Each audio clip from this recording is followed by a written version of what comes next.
buenas tardes a todas y a todos aquí reunidos.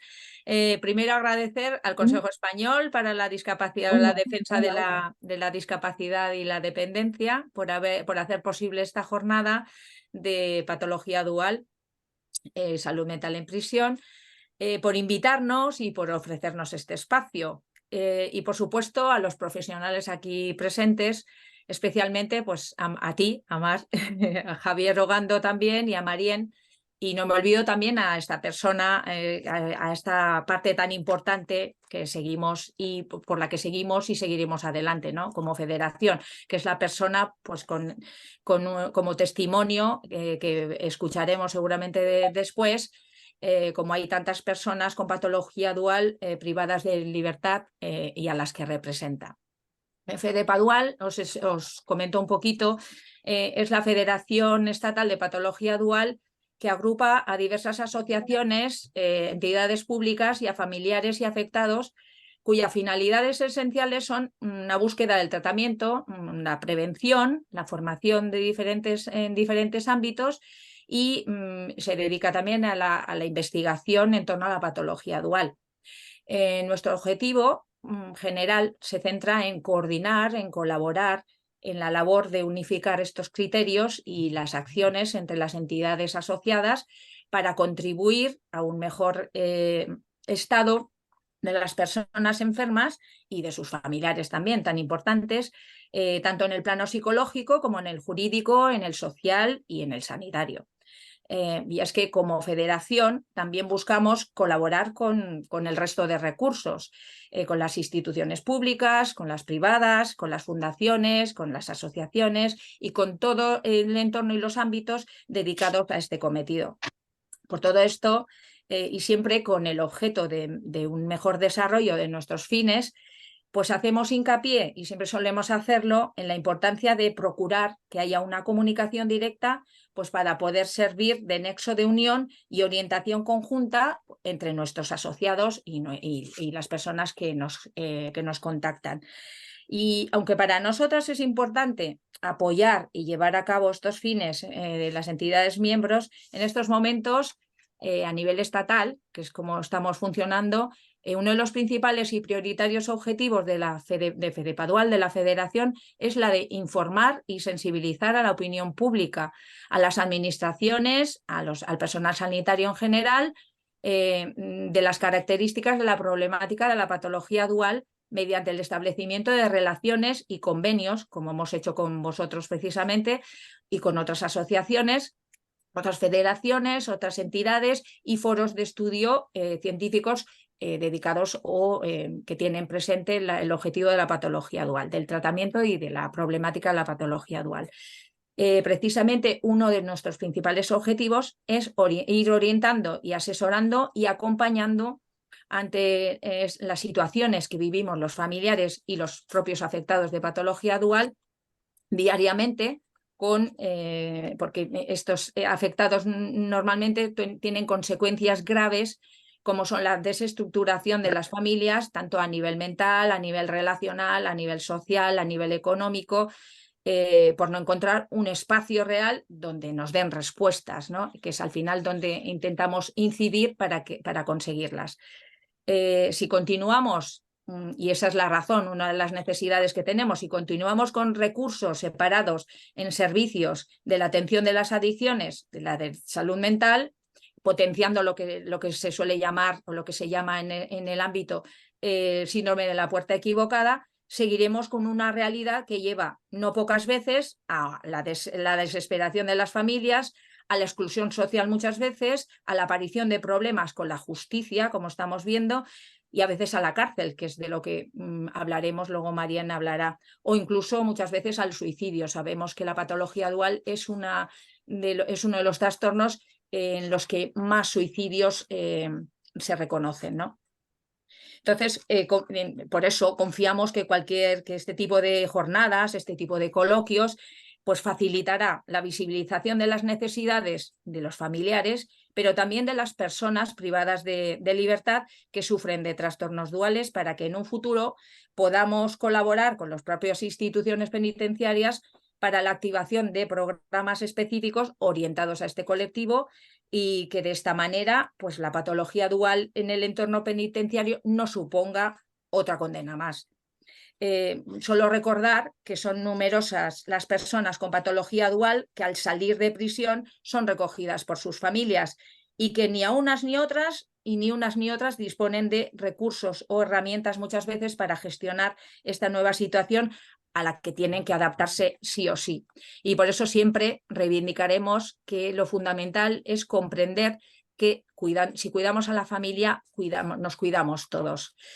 La experiencia que vivimos los como familiares nos ha enseñado que los tratamientos y los abordajes tradicionales con respecto a la problemática de la patología dual con una comorbilidad asociada, pues suponen una tarea diaria y ardua y a veces frustrante.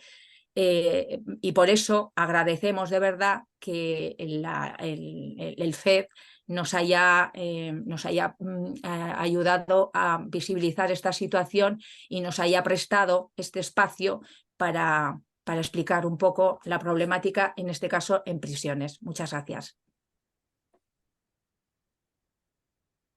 Muchas gracias, María Asun.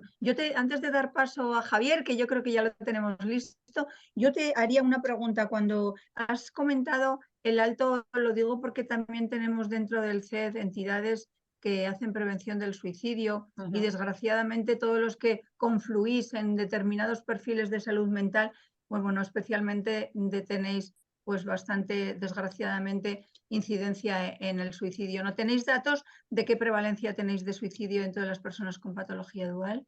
Bueno, yo en este momento no tengo exactamente los datos, pero sí que es un alto porcentaje, porque muchas veces la comorbilidad y el mal abordaje hace que precisamente eso derive en que se sientan abandonados, en que terminen desesperados y pues, en los intentos que terminen en suicidio. Pero sí que es un alto grado, un 70% por lo menos de los afectados muchas veces terminan con por lo menos ideación, sin duda, e incluso terminan en suicidio, sí es verdad. Es un alto porcentaje. Sí. Sí, a mí, si me permitís, también me gustaría hacer una pregunta. Me presento, soy Albert Campabadal, presidente del Consejo Español para la Defensa de la Discapacidad y la Dependencia.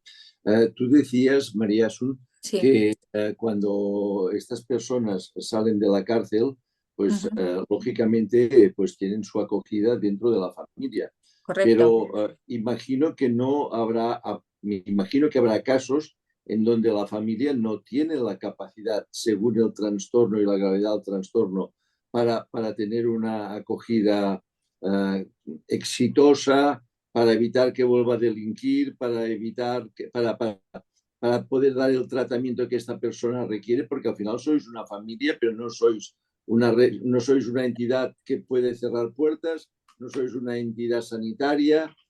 ¿Qué pasa en estos casos? ¿Qué suele pasar en estos casos? A ver, en estos casos muchas veces la cuestión suele ser que las familias, por eso incidimos en la formación y la información a las familias, para que tengan recursos y herramientas con los que trabajar cuando estas, bueno, que en este caso en prisiones, pero también pasa cuando salen de centros terapéuticos. La problemática sigue siendo la misma. Entonces, uno de los objetivos de la Federación es que esta visibilización y esta sensibilización hacia la problemática y el abordaje correcto de la patología dual esté calando sobre las instituciones y los recursos ya existentes. Entonces, las familias en estas situaciones pues se sienten desbordadas. Por un lado, muchas veces la sensación es de tal abandono que la estructura familiar se ve muchas veces mermada, ¿no? Muchas veces va peor, las familias enfermas se enferman más y, por desgracia, estas personas vuelven vamos a decir, a una rutina, a unos comportamientos ya aprendidos anteriores a la entrada en prisión, que se vuelven a reforzar con la situación, porque no tienen un apoyo, no tienen un seguimiento, no tienen una red en general de apoyo que les pueda contener. Y no es contención en un sitio, sino contención en terapias, que muchas veces también estamos diciendo, ¿no? las propias familias no tienen dinero para pagar esas terapias. Porque muchas veces suelen ser privadas. Las administraciones públicas no tienen recursos humanos y no tienen recursos, herramientas para poder, imaginaos, ¿no?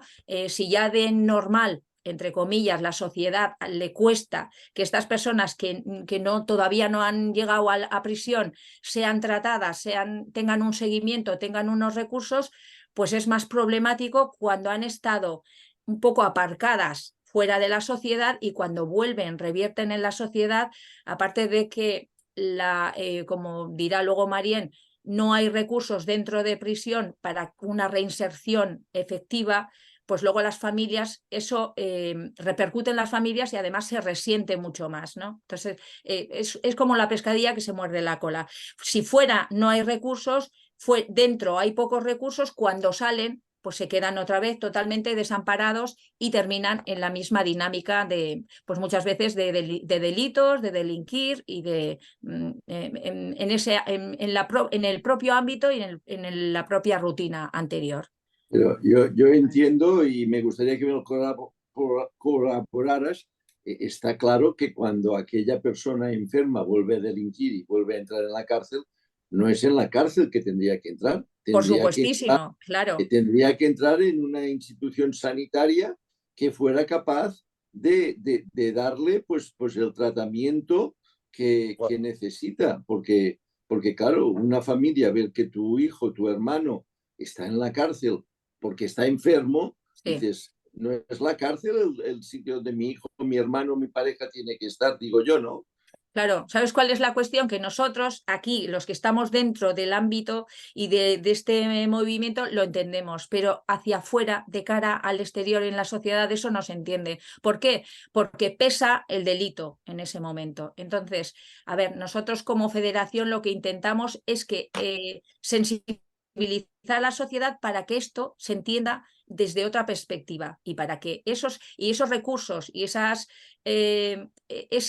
la vía correcta, vamos a decir, se potencie, ¿no? Que no termine todo en lo más fácil, que es me centro en el delito y termino en la cárcel. ¿Qué pasa? Que lo que hay que hacer es prevención y empezar a trabajar antes de, no durante y después de, que es más complicado y más difícil, siempre. Si hay el hecho delictivo, que vaya a una institución sanitaria. Te lo digo porque yo tengo un hermano con discapacidad intelectual y algún pequeño trastorno mental. Sí. ¿Claro? Y a mí la gente me pregunta, dice, pero tu hermano es violento. Y digo, no, al contrario, claro. Es absolutamente pacífico. Y me dicen, menos mal. Claro, sí. Mi hermano, que es un trozo de pan, claro, si yo lo viera en la cárcel, pensaría, pero ¿en qué mundo estamos? Claro. Que a una persona con discapacidad intelectual y con trastorno mental, la sociedad me lo ponga en la cárcel. Claro. Es que estamos en una sociedad de locos. Exacto, así mismo, claro. Una sociedad que es, al final, lo que intenta es que las personas con comportamientos disruptivos, en lugar de crear recursos para que eso se solucione de alguna manera o se derive de otra manera, siempre terminen en lo más fácil, que no lo mejor, claro, lo que dices tú, exactamente. No es el recurso adecuado. No. Intentamos, de hecho, que los recursos adecuados se vayan materializando de alguna manera, porque no los hay. Y los pocos que hay con pocas plazas, es complicado, la derivación también. Luego hay que tener en cuenta que la judicatura y la magistratura también es otra de las partes que tiene que ser sensibilizada para ver y tener una perspectiva diferente de esta problemática. Porque si solo se ve el delito, pero no se ve la causa muchas veces, o por lo menos el contexto en el que ha ocurrido ese delito, pues entonces es otro problema añadido, ¿no? Aparte de que luego eso se agrava dentro de prisión. Si no hay, como dirá Marien también, si no hay recursos, si no hay personal, si no hay psiquiatras, si no hay... De hecho, incluso no solo que haya, sino que haya personal especializado y que esté formado, porque esa es otra de las cuestiones, ¿no? La formación que sepan, o sea, quiere decir que hay psiquiatras, pero claro, muchos psiquiatras no están formados en patología dual o incluso lo que no tienen es una formación completa de que la adicción, el trastorno por adicción y el trastorno y un trastorno psiquiátrico van de la mano, o sea, son una cosa que luego el doctor lo dirá, claro, eso se lo dejo ahí. Mira, hablando del doctor, ahora ya tenemos a Javier con el Ahí, micrófono ahí. en activo y le doy Perdón, paso al doctor Ogando. ¿me estáis escuchando? Sí, Sí, perfectamente. Ahora le damos Bueno, paso a usted, doctor. bueno, pues vamos a ver. Yo creo que María Asun ha dado perfectamente en el clavo cuando ha definido el problema como un problema de concepto, de modelo. Para atender correctamente una problemática desde el punto de vista médico, hay que entenderla. Es decir, hay que tener un modelo, hay que entender en qué consiste la adicción como problemática. Si nos quedamos exclusivamente en la expresión conductual, nos vamos a quedar cortos. Y esto en medicina se ha dicho siempre que los tratamientos sintomáticos, de alguna forma, no son tratamientos efectivos. Es decir, si una patología respiratoria que tiene o cursa con tos, nos conformamos porque es lo que escuchamos, la tos, y le damos un antitusivo, pero no entendemos qué problema infeccioso o qué problema de alguna forma respiratorio de fondo puede haber, nos vamos a quedar sin tratar un montón de la problemática y nos quedamos en la superficie. El paciente va a evolucionar mal. Entonces, en el problema de las adicciones, no entender las adicciones y entender solamente el consumo de sustancia sin llegar al abordaje de toda la conflictiva mental en el sistema nervioso central, en el cerebro de la persona adicta, el por qué están de alguna forma obligada a desarrollar esas conductas, pues nos vamos a quedar en la superficie. Entonces, tenemos que tener en cuenta que los recursos en salud mental han aumentado muchísimo en los últimos años, pero los resultados no se han hecho ver, no aparecen. Es decir, que si en una persona con problemas de adicción nos quedamos exclusivamente en el problema de las ingestas de sustancia y le damos, por ejemplo, tratamientos sustitutivos, podemos tener al cabo de poquísimo tiempo que la persona se ha hecho adicta a los psicofármacos recetados por los psiquiatras, porque el psiquiatra no ha entendido en qué consiste la adicción. Se ha quedado exclusivamente con que hay un consumo de una sustancia a veces ilegal, que es lo que más alarma, con conductas de alguna forma disruptivas y podemos tener al de pocos meses una persona adicta a las benzodiazepinas que se ha generado por la propia atención deficiente recibida. Entonces, es evidente que muchas veces se confunde el sufrimiento, tanto a nivel individual del propio paciente como de la familia, con lo que es la enfermedad. Es decir, el sufrimiento es una expresión de la enfermedad, pero el sufrimiento no es la enfermedad. Entonces, este modelo de en qué consiste una conducta adictiva tiene que ser, en primer lugar,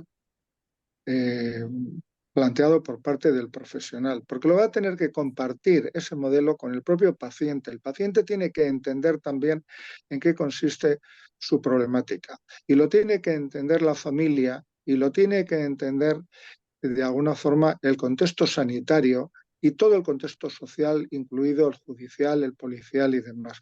Y solo entonces se podrá dar una respuesta adecuada a la problemática. Todo lo demás va a ser ir poniendo parches a expresiones parciales de la problemática del paciente, que lo que van a hacer es cronificar el problema y no darle la solución adecuada.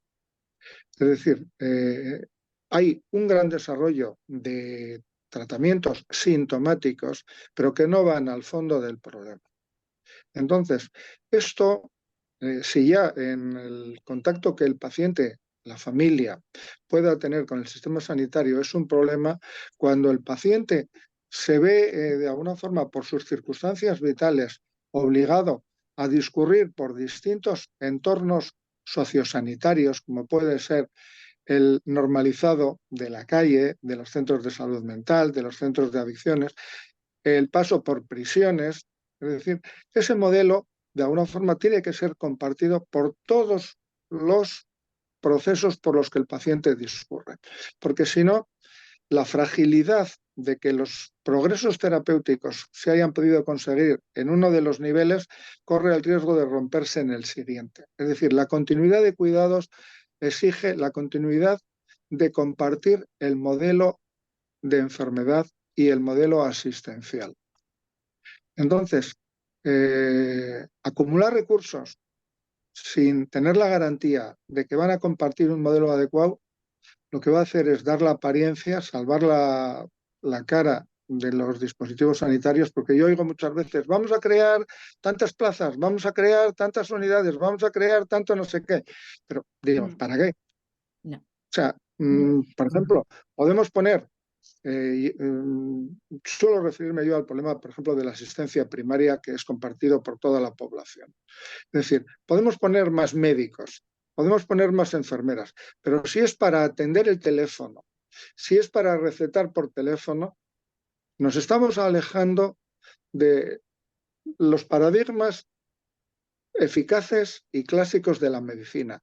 Ver al paciente, escuchar al paciente, tocar al paciente, auscultar al paciente, para tener un profesional, me da igual la titulación, que a la otra parte del teléfono, si tú le dices que tienes dolor, tómese un paracetamol, para eso no hace falta médicos, ni enfermeras, ni sanitarios.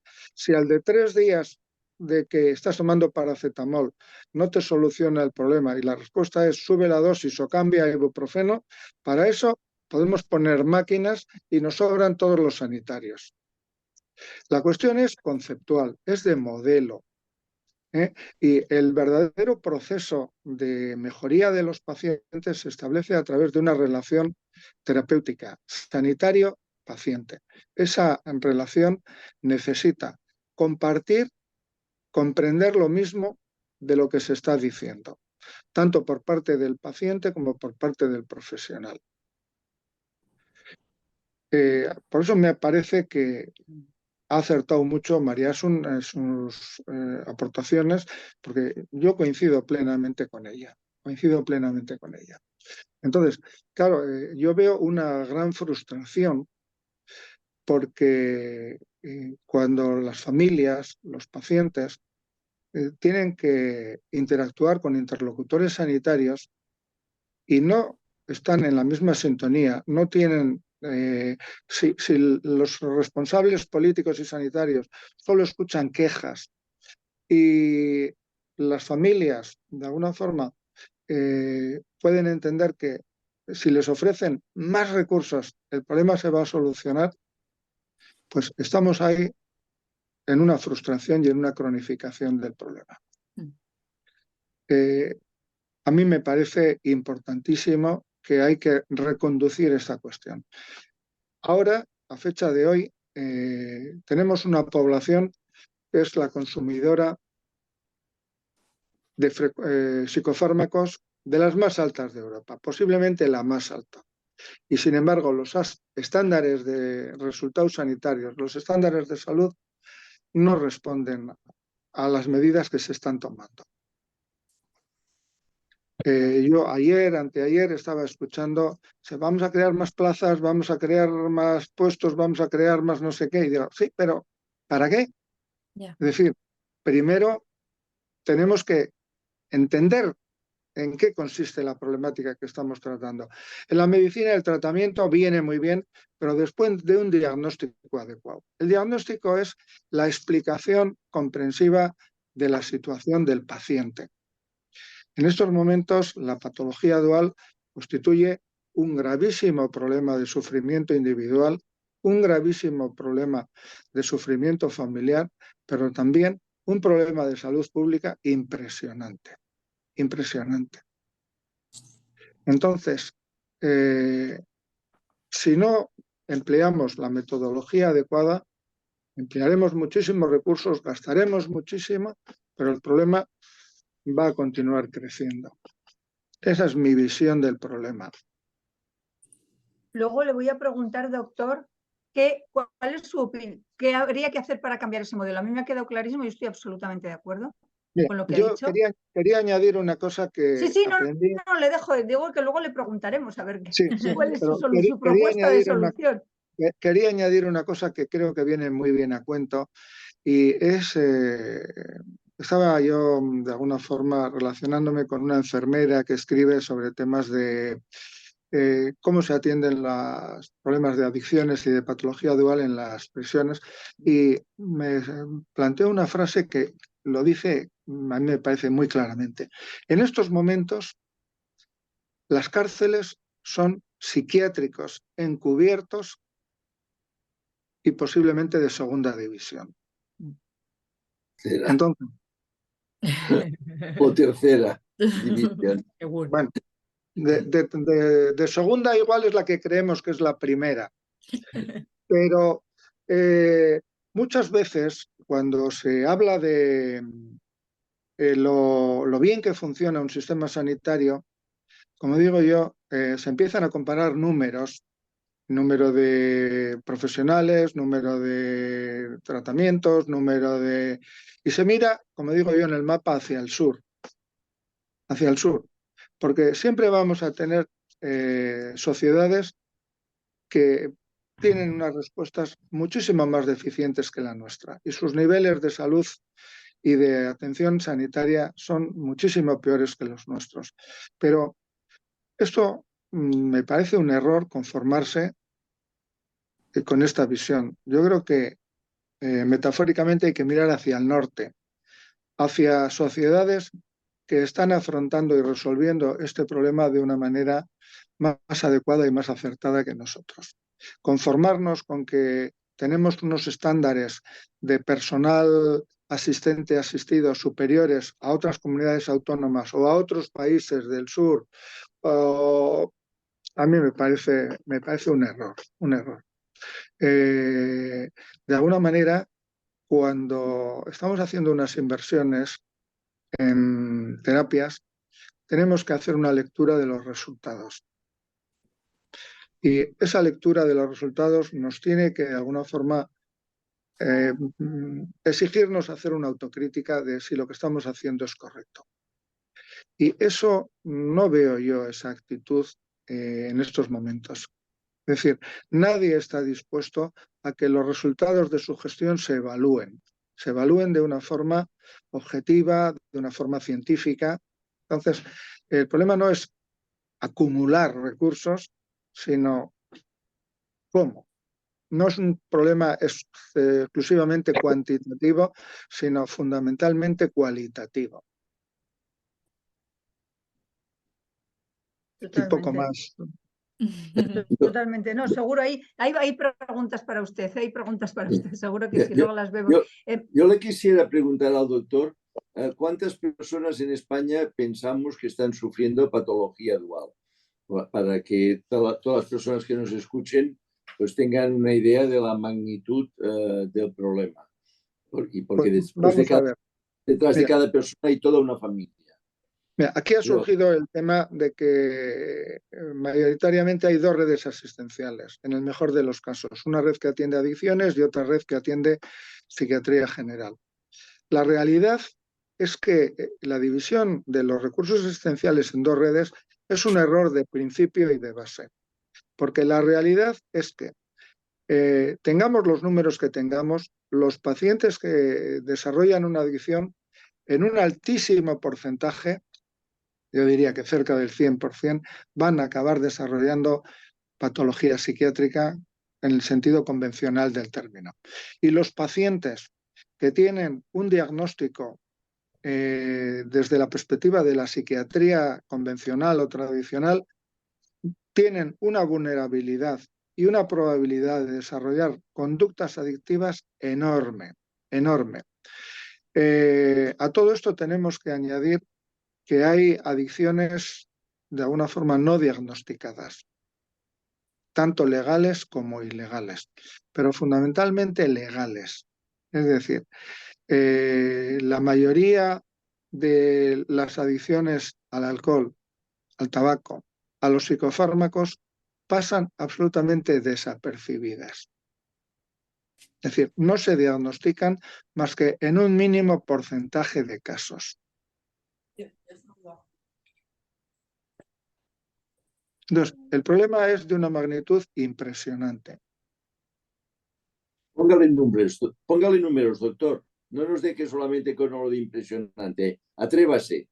No, no, vamos a ver. Yo ahora mismo, como se ha dicho, y quería aclarar, yo llevo 2 años jubilado, aunque me sigan preocupando todos estos temas, pero no tengo una presencia en primera línea como para poder disponer de datos concretos, pero por otra parte, tampoco me fiaría de los datos que me suministrasen los sistemas sanitarios. Sí, de claro, te lo digo. Y en segundo lugar, bueno, quería aclarar que se me ha presentado como presidente de la sección de toxicomanías de la Academia de Ciencias Médicas y fui presidente de la sección de toxicomanías, pero desde hace 2 o 3 años dejé de serlo, porque yo consideraba además que estos puestos de batalla, como digo yo, tienen que ser desarrollados por psiquiatras que estén en activo. Yo no tengo ningún inconveniente y estoy encantado de poder colaborar, pero tengo muy claro que los psiquiatras en activo son los que debieran de hacer oír sus voces. Lo triste es que esta problemática, yo realmente en mis 44 años de ejercicio profesional en activo, yo pensé que este era tan claro que tenía que estar resuelto cuando yo me jubilase, y cuando yo me he jubilado veo que sigue exactamente igual o parecido. Es decir, los psiquiatras, de alguna forma, que se dedican a adicciones y los psiquiatras que se dedican a psiquiatría general, pues de alguna forma se instalan cómodamente en sus redes asistenciales, pero la visión de conjunto es lo que yo he hecho en falta. Porque el problema es sino la tendencia a desarrollar tratamientos sintomáticos, tanto en adicciones como en psiquiatría general, es altísima. Y los tratamientos sintomáticos son parciales, son parches, y hace falta una visión integral de la persona. Porque la persona que consume va a desarrollar con mucha frecuencia una adicción, y la persona que presenta una adicción va a presentar síntomas ansiosos, depresivos, descompensaciones, con una frecuencia altísima, altísima. Entonces, yo cifras globales me fiaría más de las porcentuales, pero ya digo yo que si el problema es de concepto, las cifras que nos van a acabar dando serían altísimas en todo caso, vienen de alguna forma viciadas por esos errores iniciales de concepto. Yo suelo decir, en los años que yo he trabajado en el sistema sanitario, he trabajado sin que hubiese registros de actividad asistencial y de diagnósticos. Luego se estableció un sistema de recogida de datos en forma de registros diagnósticos, pero se nos hacía a los profesionales tener que escoger un diagnóstico como el principal, obviando los diagnósticos secundarios. Es lo que se llamaba el sistema de monopolio diagnóstico. Entonces, los diagnósticos secundarios, o lo que se consideraba secundario, desaparecían, no eran evidentes, con lo cual eran invisibles. Después se permitió el poder adjuntar varios diagnósticos, pero se nos hacía que pusiésemos cuál era prioritario, cuál era más importante.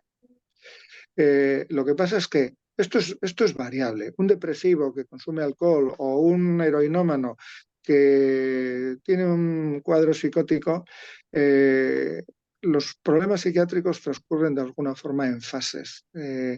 No todo el mundo es alcohólico exactamente con la misma intensidad durante toda su vida, sino que va alternando, tendrá periodos de remisión, periodos de empeoramiento. Los pacientes afectos de patología psiquiátrica, depresivos, ansiosos, psicóticos, les va a ocurrir lo mismo. Es decir, en función por las eventualidades de la vida, en función por la eficacia de los tratamientos que reciban, del apoyo sociofamiliar que tengan, van a tener periodos de mejoría, periodos de empeoramiento, pero hay toda una longitudinalidad en el proceso que de alguna manera tenemos que verlo como una patología crónica, con muchas recaídas, con muchas eventualidades, y es una cuestión compleja. Por eso digo que yo entiendo que para manejar presupuestos hay que manejar números. Eso lo entiendo. Pero el sistema de números en realidad es un sistema en parte estadístico y en parte acumulativo. Es decir, todo depende de un montón de profesionales que recojan un montón de datos, pero a veces hay zonas oscuras donde o no se diagnostica o se diagnostica mal o... Ya, no sé si, no, ya siento no poder Sí, precisar sí. Muchas con mayor gracias. magnitud, pero está clarísimo que la incidencia de problemática va aumentando. Es decir, y no es lógico eso, no es lógico porque de alguna manera en cualquier especialidad médica los tratamientos eficaces han ido disminuyendo la intensidad y la frecuencia de las patologías. Y en salud mental esto no está ocurriendo. Es decir, algo nos tendría que hacer reflexionar de que no vamos bien.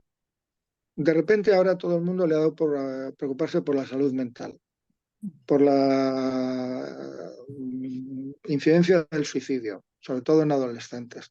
Yo ayer mismo estaba en una charla de un compañero y decía que desde el punto de vista individual, el suicidio de adolescentes es una tragedia impresionante, pero desde el punto de vista social, la incidencia de suicidios en población adolescente es muchísimo menor que, por ejemplo, en población geriátrica.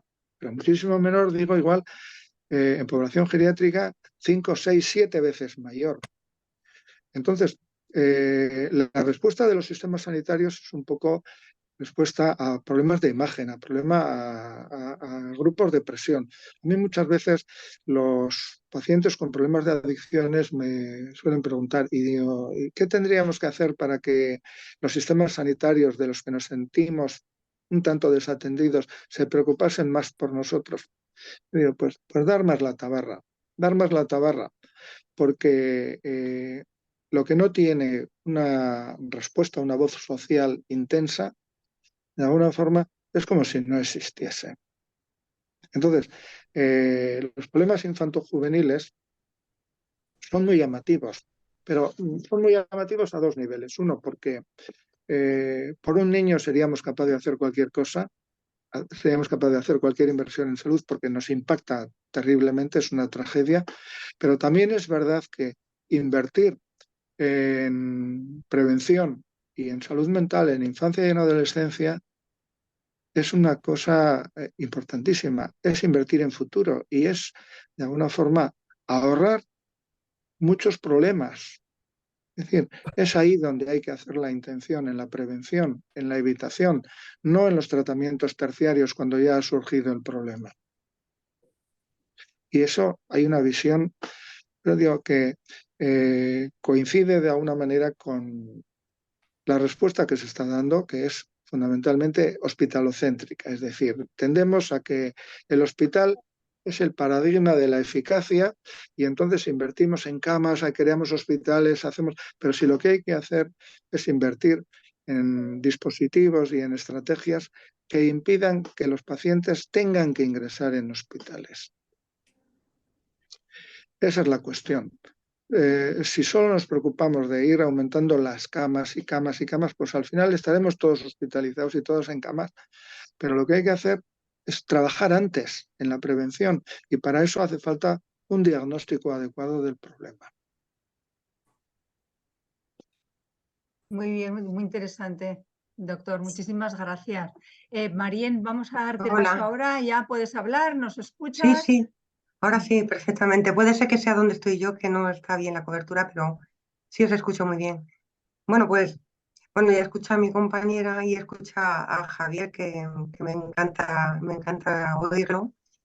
Y, y me vienen muchas cosas hacia la cabeza porque nos quejamos mucho de la atención sanitaria de ahora con las personas que tienen problemas me voy a centrar en prisiones. Pero yo llevo, yo qué sé, pues 15 años, ¿no? trabajando en patología dual y en prisiones, y esto no es nuevo. Lo que pasa, que es como dice Javier, es que ahora hay muchísimas más gente con problemas de salud mental que había antes, pero la atención es más o menos la misma. O sea, ahora las prisiones están bastante más masificadas con personas con trastorno mental. O sea, es una barbaridad las personas que están entrando en prisión con problemas de salud mental y adicciones. Pero el problema de salud mental exagerado. Pero antes ya entonces, en su momento, en el 2007 te puedo hablar, 2008, que yo ya estaba dentro de las cárceles con personas trabajando con personas de problemas de drogas, ya nos encontrábamos a mucha gente con problemas de adicciones, de salud mental, pero no había esa cantidad de gente en la cárcel con problemas de salud mental. Se les atendía igual, ¿eh? Había ese mínimo de atención sanitaria como hay ahora mismo. Ahora mismo hay, pues claro, en proporción a la gente que hay dentro de las prisiones con salud mental, pues hay menos, porque pues hay un médico, no todos los días hay un médico, hay un psiquiatra una vez cada 15 días, va 3 horas a atender y todo eso, pero que eso no es una cosa que sea nueva. Lo que pasa es que hay más problemas de salud mental ahora, pero no es nueva. Perdón. Y en relación a lo que también estabais hablando, porque ya he ido cogiendo un poquito de todo, en relación a lo que son cuando una persona llega ya a prisión, bueno, la atención a la persona y la atención a las familias, como está hablando mi compañera con María Sun, en prisiones es una asignatura pendiente. O sea, en prisiones el trabajo con familias está totalmente abandonado. Pero yo quiero pensar siempre que no es cosa de los trabajadores que hay dentro de prisiones, sino de la poca gente que hay trabajando en prisiones, que falta personal, ¿no?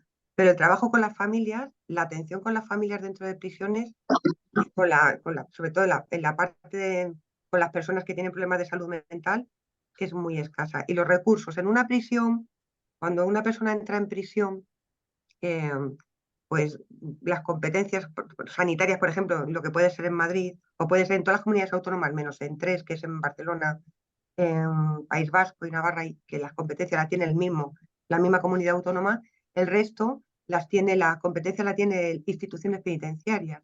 Entonces, cuando una persona entra en prisión y va con un problema de salud mental, nadie lleva en su bolsillo, no sé, el diagnóstico, ¿no? Ni un papel del médico, sino que como no hay una comunicación entre el médico que ha llevado a ese chico con el médico que está dentro de prisión, todo vuelve como si empezara de cero, como si la persona empezara de cero, hasta que uno le vuelvan a ver, hasta que todo es un mundo. O sea, una vez que entra uno en prisión, todo empieza de cero.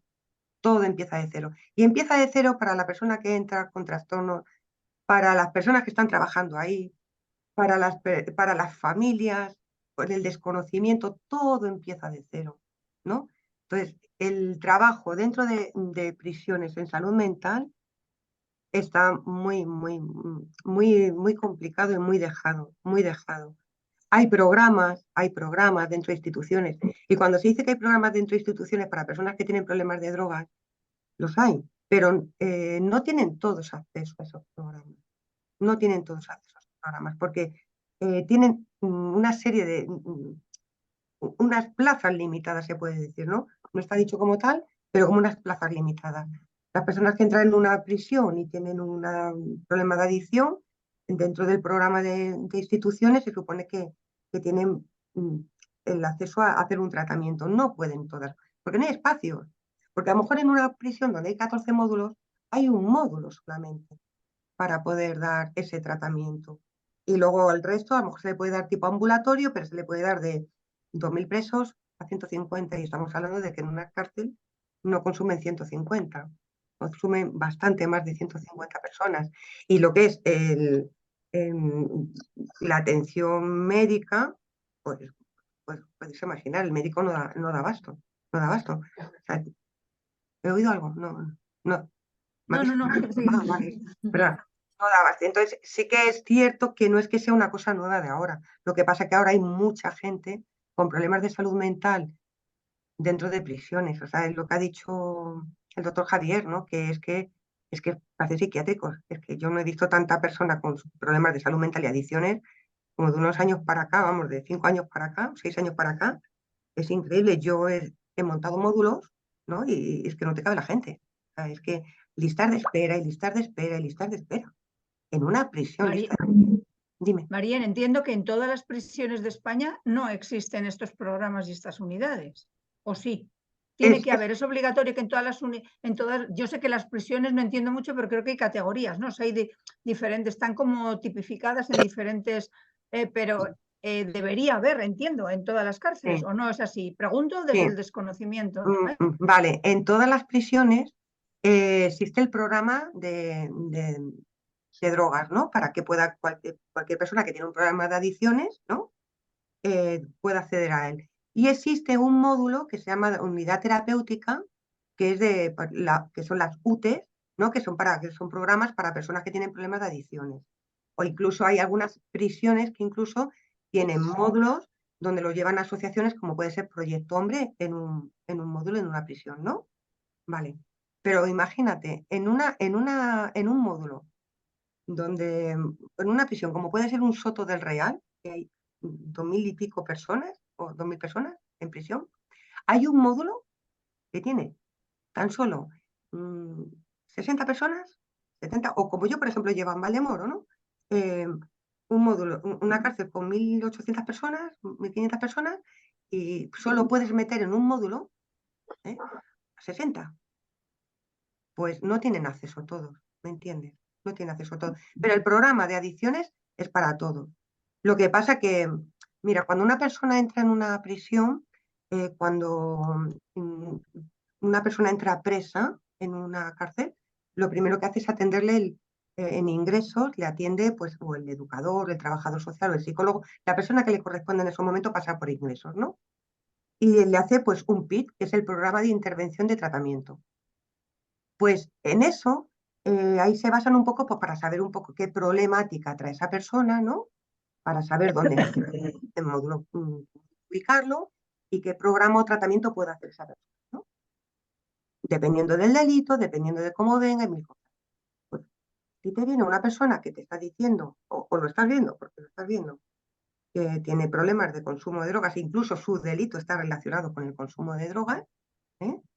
Y no lo pueden meter directamente a eso, lo tienen que mandar a un módulo, hecha una instancia y ya veremos si hay hueco o no hay hueco, ¿sabes? Con lo cual entiendo que desde sentencia judicial no viene ningún, vamos a decir, en sentencia judicial solamente se evalúa el delito y no se hace ninguna recomendación ni nada de decir, este señor debería, a ver, yo no quiero meterme en las competencias judiciales, pero Ya. entiendo que el juez está y sabe para dar sentencias conforme a hechos y delitos. Pero Claro. si se ha demostrado, por ejemplo, estoy preguntando, Sí. si se ha demostrado en ese juicio que esa persona ha delinquido por tener una adicción, es decir, la sentencia, lógicamente, este es un delito evaluado con tal grado, y esta es la sentencia. Pero bueno, Sí. esas recomendaciones, ¿no? Que, es decir, por del grado o por el perfil debería ir a una unidad de no sé qué, aunque estuviera dentro de prisión. En eso Claro. no viene ninguna sentencia judicial que vosotros conocéis, ninguna recomendación, ¿no? Sí, es que puede ¿Sí venir de viene? varias maneras. Mar, te explico. Por ejemplo, si una persona entra en prisión preventivo, o sea, a la espera de juicio, ¿no? Pues yo, por ejemplo, como terapeuta que trabajo en prisiones con personas que tienen problemas de adicciones y tal, pues luego a lo mejor cuando llega el momento del juicio, vas como perito, porque él está conmigo haciendo tratamiento, porque si no, no puedes ir.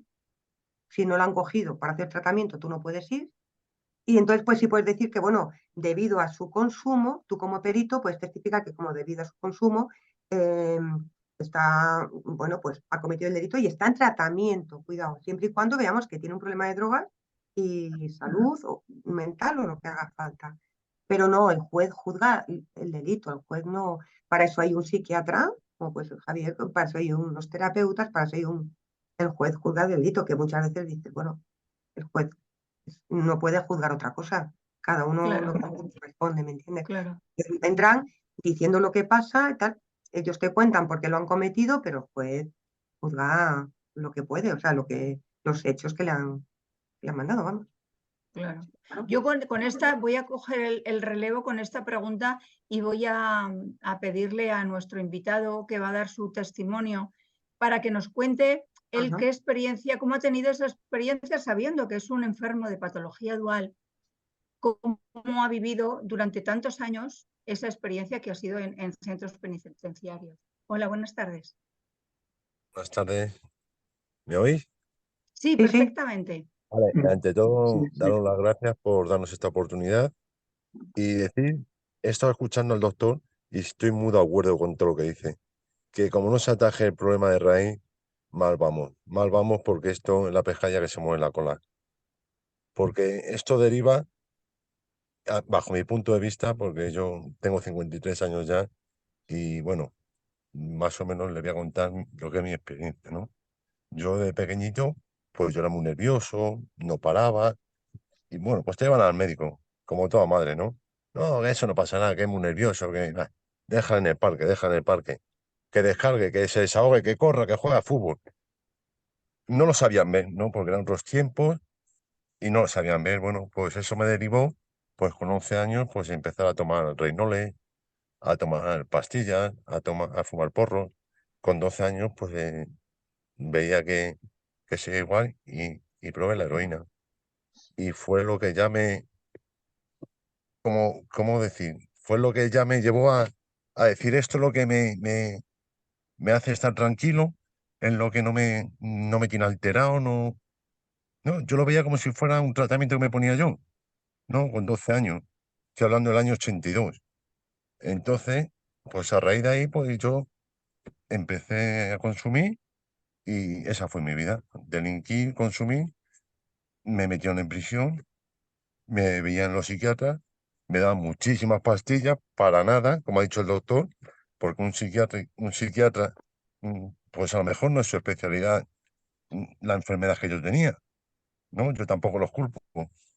¿Qué pasa? Que esto derivó a más y bueno, yo seguí consumiendo en prisión, yo salía de prisión y volví a recaer, porque no tenía un apoyo, no tenía donde decir, hombre, puedo ir a que me miren, a ver qué me pasa, porque yo en prisión seguía consumiendo, porque vamos, yo voy a ser muy realista y voy a decir la verdad. En prisión hay la misma droga que en la calle. O sea, que no hay restricción en prisión. Es mentira, eso es mentira. Eh, bueno, pues entonces yo salía a la calle y yo salía enganchado de la cárcel, porque seguía consumiendo. ¿Qué pasa? Que era siempre la misma rutina, la misma rutina. Y yo muchas veces pensaba, digo, ¿qué pinto yo aquí? Si es que yo no puedo estar bien, yo tengo que seguir consumiendo porque es como me encontraba yo bien y pensaba yo que me encontraba bien, que era una mentira todo, ¿no? Porque luego es toda una mentira, es una burbuja que se mete uno, porque no deja pensar la cabeza. Yo solo tenía pensamiento en consumir, para no poder tener el pensamiento, como ha dicho el doctor y la compañera, que muchas veces yo decía, digo, yo me quito el medio, no sufre mi familia, no sufre mis allegados, es que estoy haciendo sufrir a todo el mundo. Y el que menos sufre, aunque yo sufría por dentro, digo, pero si es que sufren todos más que yo, porque yo estaba en un mundo que, claro, estaba inhibido, tomando drogas, pues mi vida era la droga, la calle y la cárcel, no tiene otra vida. Entonces, bueno, pues desde pequeñito empecé así, venga, prisiones, prisiones, hasta el 2003, que fue la última vez que caí en prisión, porque nunca tenía respuesta, porque yo iba, por ejemplo, yo iba al CAP y decía, bueno, y en el CAP me atiforraban de pastillas. Y yo decía, pero si es que no, que esto no es mi problema. Bueno, pues me mandaba al psiquiatra y el psiquiatra me mandaba al CAP. El caso así, y así todo, siempre ha sido así. Y seguía R que R, hasta que en el 2003, bueno, entré en prisión. Después de un año estar en prisión, conseguí entrar en el proyecto Hombre de milagro, como ha dicho Mari muy bien, que eso es una lotería, eso que te toca la pedra, como se suele decir, ¿no? Y bueno, la verdad es que yo voy a ser muy sincero no estoy de acuerdo con Mari, ¿no? En el sentido de que por muchos centros que haya en prisiones, no. Hay gente que te ayuda. Pero es que yo creo que no está bien enfocado en ese sentido, porque a mí verdaderamente no me ayudó el proyecto Hombre, a mí me ayudó Marín, porque a mí me rechazaban, porque decían, es que el perfil de este es un taleguero, no sé qué, y no me ayudaban, me tenían ahí porque como no metía la gamba, según ellos, si no hacía nada malo, pues no me podían echar. Pero no me daban con mi problema, y yo muchas veces hablaba con Marín y decía, Marín, es que no encajo, me decía, José, tranquilízate. Y a raíz de ahí empecé a sentar un poquito la cabeza y dije, joder, digo, es que no puede ser. Bueno, pues yo entré con la mandíbula rota, ¿no? Cuando me detuvieron, me rompió la mandíbula y yo tenía muchos dolores. Es más, yo estaba esperando una salida al hospital para que me operaran la mandíbula, ¿no? Porque me quitaban los implantes de un culatazo. Y yo iba al médico y le decía, por favor, deme algo para el dolor. Y me dio Adolonta. Y yo estuve tomando Adolonta durante 15 días. Me dijo, antes de 15 días le sacamos al hospital. Bueno, no me sacaron. Y me cortaron la Adolonta. Bueno, pues tuve que conseguirla. Y tomé Adolonta y me echaron del proyecto Hombre. Porque yo dije que había tomado pastillas para el dolor de la boca, ¿no? Y a raíz de ahí ya, pues bueno, me echaron del proyecto Hombre, ya salí de prisión y seguí en contacto con Mari. Y yo cada vez que me sentía mal, pues le decía, Mari, la llamaba, muy pesado por mí, ¿no? Y ha sido la que realmente me enfocó verdaderamente cuál era mi problema, porque yo hasta hace muy poquito yo no sabía que tenía esta patología, ¿no? Yo pensaba, digo, yo es que soy un vicioso, yo que, no sé, todo menos que tenía una patología. A mí me habían diagnosticado que era como los psiquiatras, bueno, los diagnósticos de los psiquiatras, ¿no? Pero siempre me atiforraban de pastilla y nunca, cuando me quitaba el tratamiento, otra vez volvía a la misma. Nunca yo decía, digo, es que yo no sé. Hasta que realmente me di cuenta que hablando con alguien y explicándome, yo decía, coño, digo, pues si es que me pasa todo esto a mí. Entonces, a raíz de ahí, pues bueno, pues hoy en día yo estoy rehabilitado, gracias a Dios, tengo mi familia, tengo mi hijo, ya no estoy en el mundo de la delincuencia, ya ni de la droga ni nada, soy una persona normal. Pero ¿qué sucede ahora? Que como muy bien ha dicho el doctor, es que ahora no encuentro, por ejemplo, yo quiero ponerme a trabajar y lo primero que me dicen es antecedente, ya no encuentro trabajo. Eh, yo quiero, no sé, yo por ejemplo fui hace poco al CAD y dije, bueno, a ver cómo podemos gestionarlo porque yo ya estoy. Y me manda otra vez al psiquiatra. Y el psiquiatra me dice, bueno, yo lo único que le puedo dar es pastillas. Y digo, no, hombre, yo llevo ya unos cuantos años que no tomo de nada. Pero ya hay veces que me encuentro mal, que me vienen pensamientos raros, que me dan unos prontos que no son normales. Pero, y gracias a Dios me freno porque tengo mi familia, tengo un hijo de 5 años. Si yo estuviera solo, seguramente pues no estaría hablando con ustedes. Entonces, no sé. Yo, como bien ha dicho el doctor, que estoy de acuerdo en todo lo que ha dicho, que como no se coja de raíz, por mucho que lo que dice, que te pongan un tratamiento y luego no te sigan, no tengas un seguimiento, tengas un apoyo, ¿no? Porque ya no es decir, "Joder, es que bueno, vale, vamos a ver, te voy a ver hoy, pero dentro de 2 meses viene". No, no me vale de nada. Tienes que tener un seguimiento, que es lo que falta. Entonces, por eso los quiero agradecer y de verdad darnos esta oportunidad y que ustedes estén haciendo la labor que están haciendo. Perdone porque me pongo muy nervioso porque no estoy acostumbrado a hablar, ¿no? Pero No, disculpe, está ¿eh? explicado perfectamente y solo te lo tenemos que agradecer nosotros a ti, que estés No, para contándolo nada. hoy aquí. Sí, sí, yo además yo quiero hacerte una pregunta. Has Sí, contado, entiendo que es realmente, siento una cobaya metida en una rueda que no puede salir durante un montón de tiempo, queriendo salir, y has dicho que la única persona que te ayudó fue Marien a sí, la hora sí. Ahora de la verdad fue Marín, porque yo estaba en porque, el proyecto y Hombre. entiendo, Sí, eh, sí, dígame. sí, sí, sí, cuenta, cuenta.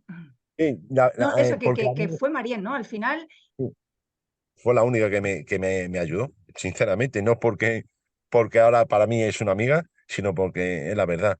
Porque yo estando en el proyecto Hombre, pues bueno, pues en el proyecto Hombre, yo sinceramente yo estaba para ver si podía salir antes, porque ahí pues no me solucionaron nada. Ahí era pues terapia, pero a mí una terapia no me valía para mi enfermedad. Entonces, María se dio cuenta muy bien de que había algo más y hablaba mucho conmigo, me decía, José, tranquilo, me tranquilizaba, me daba aliento, me decía, tú tranquilo, José, que esto se puede atajar. Es que yo hoy en día yo me siento mal y hablo con María. Y le digo, María, ya, José, tranquilo. Y no tomo ningún tipo de medicación ya, ¿eh? Ya no tomo nada. Me mandaron una medicación que me sentaba mal y me la mandó en el CAD. O sea que, porque ya le digo que yo iba del CAD al psiquiatra, del psiquiatra al CAD. O sea, uno me decía una cosa, otro otra. Y uno me quería dar pastillas y otro otra pastilla. Digo, no, hombre. Digo, si yo no quiero, si yo tengo que tomar una medicación, yo la acepto, porque lo que dice el doctor, que el primero que tiene que aceptarlo es uno mismo. Y yo lo he aceptado. Yo sé que tengo un problema. Entonces, a raíz de ahí, pues yo soy el primero que me dejaba ayudar. Pero lo que yo tampoco quiero es que me atiforren de tranquimacines, que me atiforren de metadona. Eso no me cura a mí, mi enfermedad.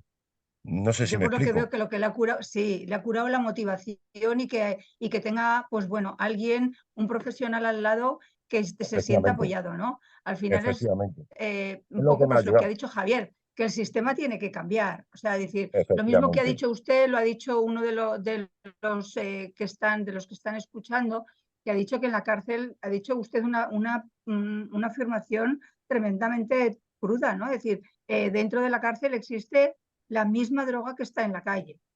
O más que la calle. O más que la calle. Y eso es Yo, tremendo, ¿no? esto es tremendo. Pero bueno, ¿sabes lo que pasa? Que el sistema que tenemos, pues es así. ¿Qué pasa? Mire, yo le voy a ser muy sincero. En las prisiones, para que la gente no esté alborotada, ¿qué pasó? Yo le estoy hablando porque yo ya soy mayor y yo la primera vez que entré en Carabanchel y no había metadona, no había nada y había muchas peleas. Vale. Entonces el sistema que han dicho, bueno, tantas peleas, metadona. Todo el mundo con la metadona. ¿Qué pasó con la metadona? Metió la metadona y ¿qué pasó? Que los chavales empezaron a comerse los tranquimacines y empezaba a haber problemas y peleas y muertes. Cortaron lo de la medicación, porque, como bien ha dicho Marien, un psiquiatra en una prisión dice 15 días. Yo me tiro 6 meses hasta que me viera. 6 meses. Me vio y cada 6 meses me veía para firmarme el tratamiento y seguir dándome las pastillas. Que yo iba para que me dieran las pastillas, no para nada, porque no me ayudaban en nada. Porque las vendía, es que no me las tomaba, es que es la realidad, no le voy a engañar a ustedes. Entonces, en las prisiones, ¿qué pasa? Que para que la gente esté tranquila, pues permiten lo de la droga, porque hoy en día ya no quieren problemas y quieren que los pachos estén tranquilos, no quieren problemas y la droga es lo que hace. Cuando no hay droga, pues ¿qué pasa? Que los pachos están alborotados, la gente está de mono y si no hay droga, uno tiene pastillas, pues quiere las pastillas y son problemas. Entonces, ¿qué Es pasa? que Que me tengo probablemente no sea el sitio, ¿no? De que estén esas personas. ¿Para rehabilitar? No No, sé. para nada, para nada.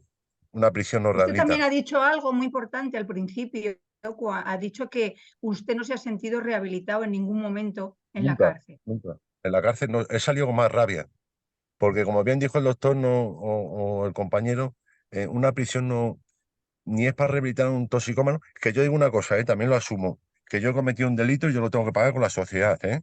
Yo cuando he cometido un delito, sea por lo que sea, vale, que tengo una enfermedad, vale, pero eso no me asime de no cumplir con la sociedad pues como delito que he cometido con la sociedad, ¿no? Pues lo tengo que pagar en prisión, vale, perfecto. Pero dentro de eso, yo también creo que también nos tenía que ayudar para que no volviéramos a reincidir, para que saliéramos y hiciéramos una vida normal, que nos costara ganar el dinero, que dijeran, no, tú ya tienes que un trabajo que tengas que ver lo que vale ganarse un duro y lo que vale ganarse un cacho de pan. Pero no nos dan esa oportunidad, no nos dan esa facilidad. Te sueltan, a ver, ¿cuánto has cumplido tu condena? Venga, ahí tiene la puerta. Y lo que te dice el guardia, ¿cuánto vas a tardar en volver? Porque saben que es lo mismo, si es que todo el sistema está corrompido, en el sentido de que está mal hecho. Como bien han dicho ustedes, una prisión no cura a gente que tenga ni tanto problemas con drogas, ni problemas psiquiátricos, ni problemas duales, nada. O sea, una prisión lo que te hace es salir con más rabia, aprender cosas que no sabías, porque eso es una escuela. Dese cuenta usted que te juntan, no sé, ahora son 100 y pico tíos en un módulo, antes eran 1000. Pues aprende lo que no sabía y lo que sale es con más rabia. Y gente que, por ejemplo, no ha tomado drogas, que ha entrado con un delito de tráfico, en su vida han tomado drogas. Yo he visto a muchos chavales que nunca habían probado la heroína, nunca en su vida, vamos, le tenían odio y en prisión engancharse a la heroína. O sea, chavales jóvenes. Y yo decía, Dios mío, ¿esto es lo que dicen que rehabilita? Y engancharse, bueno, Mari lo sabrá mejor que yo, porque ya también ha estado. Y ya le digo ¿Y que una prisión no es para rehabilitar. sí. Problemas. ¿Cuándo le diagnosticaron la patología dual? Están durante todos estos años, ¿en qué momento usted supo que Bueno, tenía, bueno, le habían diagnosticado con no, patología dual. no, me la diagnosticó, son unos psiquiatras que hay aquí en Madrid, que uno de ellos, son 3 hermanos que hay en Herrera Orio, que uno de ellos es de patología dual y es conocido a mi cuñado y bueno, fui a hablar con él y porque ya su hermano me estuvo llevando y dijo, ven, habla con mi hermano y fue cuando me lo diagnosticó. Y entonces ya es cuando yo empecé a entender un poquito y a aceptar que no era tanto lo que yo pensaba, porque como ha dicho usted, hay mucho, yo por ejemplo, yo me corté la yugular en prisión, ¿no? Yo ya no quería vivir, yo quería morirme y me corté la yugular y gracias a un funcionario, pues que me cogió al tiempo y me llevaron al hospital y me pudieron salvar, ¿no? Pero yo me quería quitar del medio porque yo no entendía nada, porque yo pensaba que era una persona agresiva, y me daban unos prontos que no tenían sentido. ¿Y qué pasa con eso? Que yo he estado en prisión y dentro de prisión está en otra prisión, que es aislamiento. Porque cuando uno tiene estos problemas, te ven como agresivo, se piensan que eres agresivo o cuando contestas alto o gritas o piensan que es agresividad. Y porque es que no sabía expresarme de otra manera, porque no sabía, no. Y entonces acababa en aislamiento. Bueno, y entonces dices, "Jo, prefiero estar solo aquí y no saber nada del mundo. Prefería estar aislado. O sea, prefería estar en una celda 24 horas, sin tele, sin nada, mirando a la pared, antes que estar con gente, porque es que no aguantaba, no aguantaba. Yo pensaba que yo digo, soy un inadaptado o yo no sé qué me pasa, hasta que me dijeron lo que tenía. Entonces ahí ya comprendí un poco y gracias a Marín, se lo vuelvo a repetir, que estoy muy agradecido a ella, que es la que me abrió los ojos y la que cada vez que me encuentro mal hablo con ella y es la que está ahí a pie de cañón. Y por eso quiero agradecerles a todos ustedes la labor que están haciendo, de verdad. Y Es muy nosotros importante. a usted. Y yo voy a decir una cosa, es una labor súper importante. O sea, el testimonio en primera persona de esos tantos años de sufrimiento y después de haber salido de eso, creo que es la mejor labor que puede hacer. Se lo digo de verdad. De hecho, todo el mundo que está asistiendo está diciendo que, bueno, le está felicitando por su testimonio y le está felicitando por la valentía en contarlo, ¿no? Creo que es importante en contar. Nosotros, al final, el doctor lleva muchos años en psiquiatría, Marien, María Asun, todos, pero al final quien ha vivido esto y quien lo ha sufrido Sí, es usted.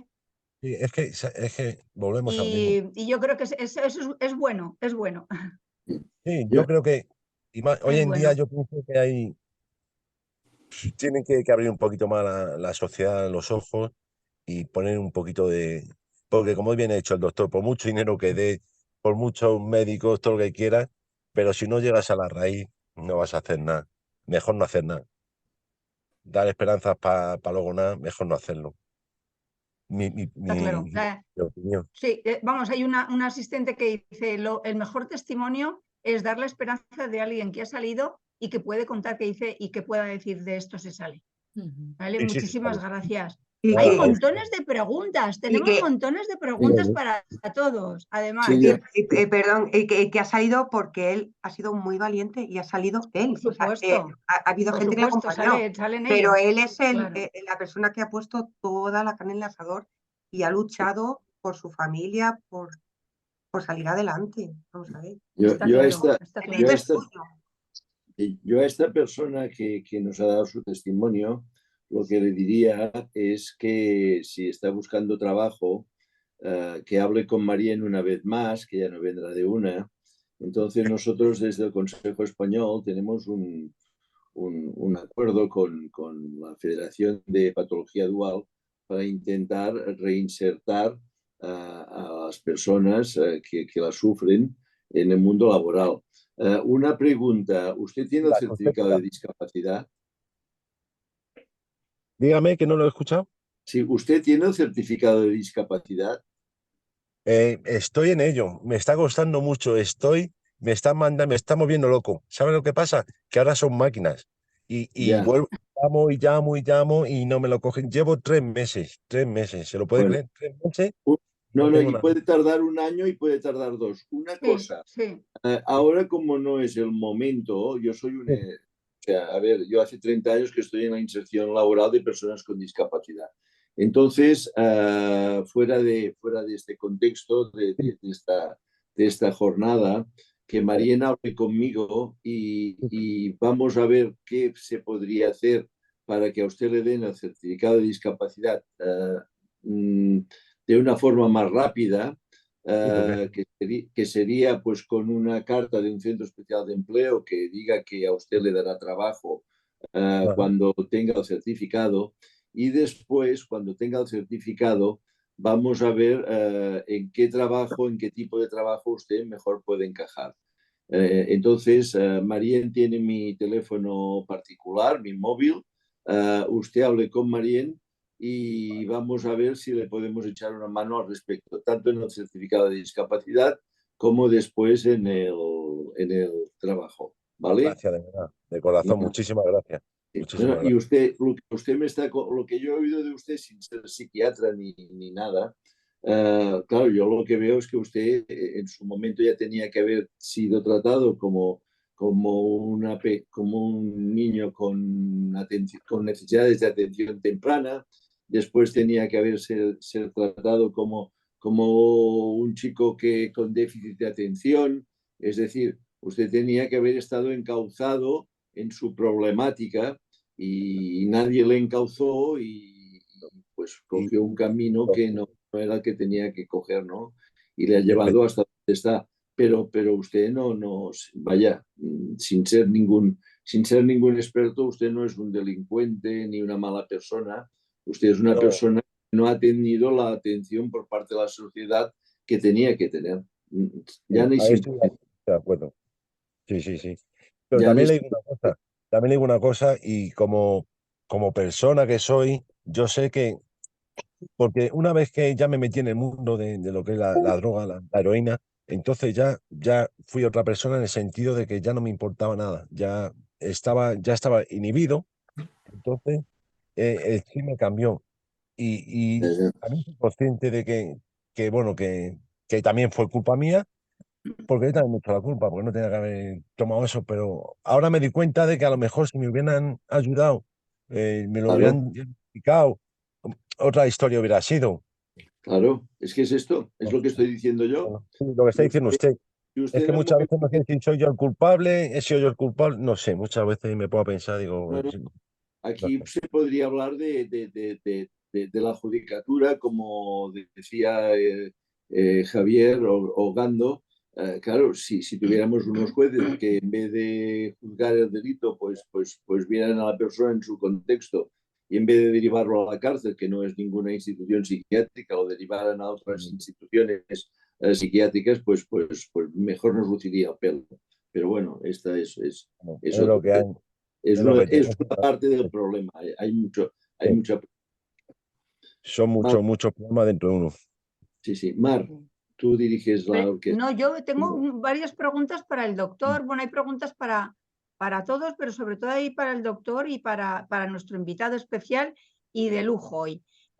Para el doctor, dicen que cuál considera que es la mejor intervención de tratamiento para esta clase de pacientes, y a usted se ha referido a un modelo conceptual. ¿Cuál cree que es el más adecuado? ¿Cuál deberían ser esas pausas de tratamiento? Bueno, vamos a ver.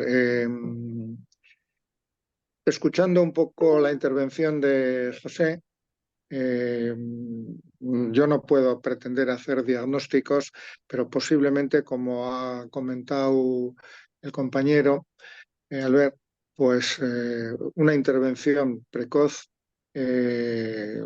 efectiva en la infancia, evita muchos problemas después en la vida adulta.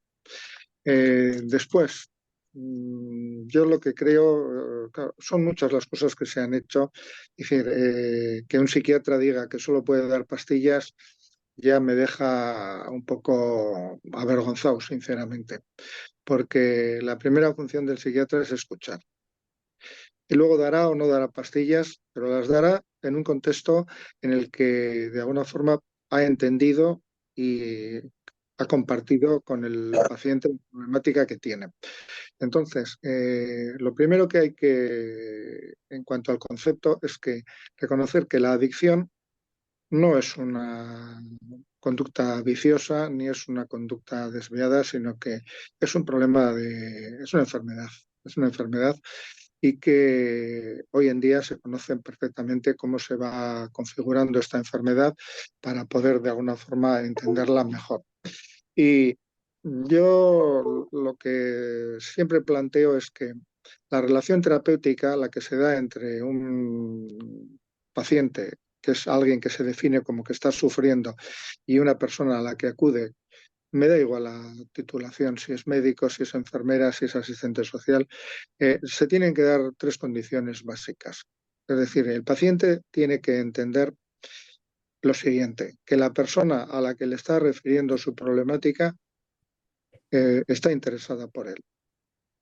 Segundo, que de lo que a él le pasa, algo entiende y está dispuesto incluso a estudiar más para entenderle mejor. Y tercero, está dispuesto a ayudarle. Si esas tres cuestiones no se dan, ahí no hay relación terapéutica que valga, haya pastillas, no haya pastillas o haya lo que sea. Es decir, esas tres circunstancias se tienen que dar siempre. Y el paciente tiene que salir de la consulta del médico entendido y con esperanza. El médico le tiene que ofrecer eficacia en la resolución de su sufrimiento o en el alivio de su sufrimiento y esperanza en un futuro. Es decir, el paciente tiene que salir de alguna forma aliviado de la consulta y con esas respuestas. Yo suelo decir que en una relación médico-paciente, la persona más importante es el paciente, porque el rol del médico se lo tiene que adjudicar el paciente. Es decir, el médico no es médico para ese paciente porque tenga un título, porque lleve bata, porque sea contratado del sistema sanitario, porque sea el dueño de la consulta, porque no. El médico es médico en el momento en que el paciente le reconoce como médico, como su médico. Y esto es algo que el profesional se lo tiene que ganar. Y se lo tiene que ganar no el primer día, sino en cada consulta.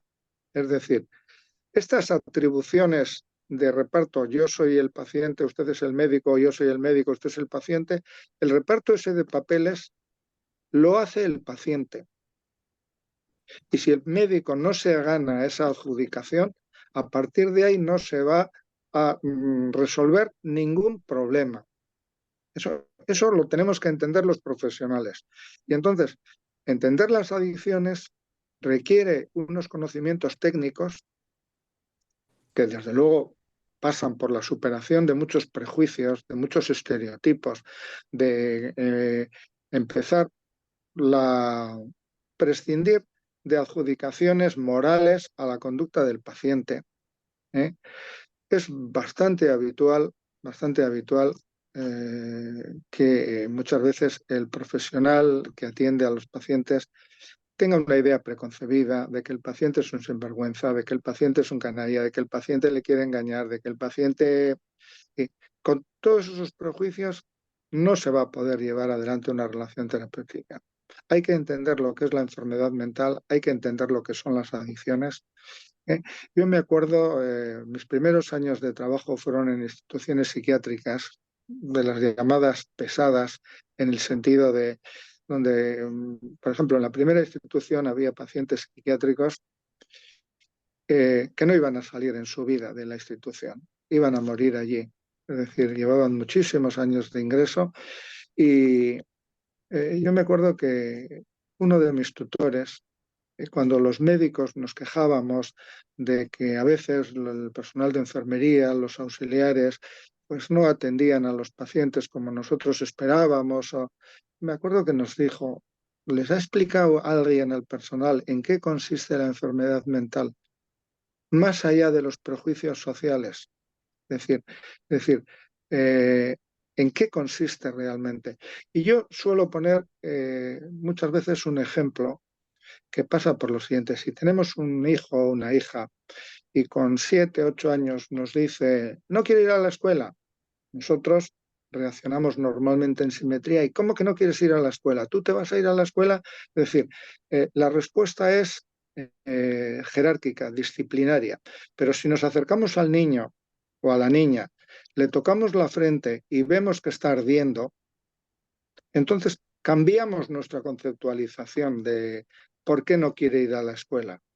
No emitimos ya ese juicio de vagancia, indisciplina, rebeldía, sino que empezamos a integrar un conocimiento que nos da una visión absolutamente diferente. Entonces, en la comprensión de la patología dual y en la comprensión de la patología psiquiátrica en general, hay que pasar esa primera barrera de prejuicio, de estigma social que realmente existe, con respecto a la locura, con respecto a la drogadicción, con respecto a todo este tipo de conductas que son disruptivas, pero lo son, porque de alguna manera tienen una problemática.